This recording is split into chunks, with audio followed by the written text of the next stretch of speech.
Police ডাকবো আমি, কারণ আপনি আমার সর্বোচ্চ লুট করেছেন, আমাকে দিশেহারা করেছেন। তোর সাহস হলো কি করে তুই আমাকে ভয় দেখাস? হেই, তুই কি ভুলে গেছিস তুই এখন আমার বাড়িতে দাঁড়িয়ে? আমি যদি চাই না তোকে এইখানে পুঁতে ফেলতে পারি। আচ্ছা তুই কি না আমাকে পুলিশের ভয় দেখাস? আমার বাসা থেকে বেরোতে পারলে তো তুই পুলিশকে কল করবি নাকি? আপনারা আমাকে যতই ভয় দেখান, আমি ভয় পাই না, কারণ আপনারা আমার সব কিছু লুট করেছেন। আমি এখনই পুলিশের কাছে যাব। পুলিশে যাবি না? এই আপনি না অন্ধ? অন্ধ ছিলাম, কিন্তু এখন সুস্থ হয়ে গেছি। শোন, কেন তোর সাথে এমনটা করছি তুই জানতে চাইলি না? কেন?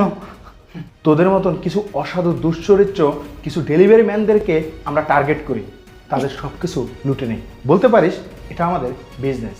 আর শোন, তুই যদি এই কথা বাইরে বলিস না, তাহলে তোর অবস্থা যা করব তুই সেটা কল্পনাও করতে পারিস না। তুই যখন বেহুশ হয়েছিলি না,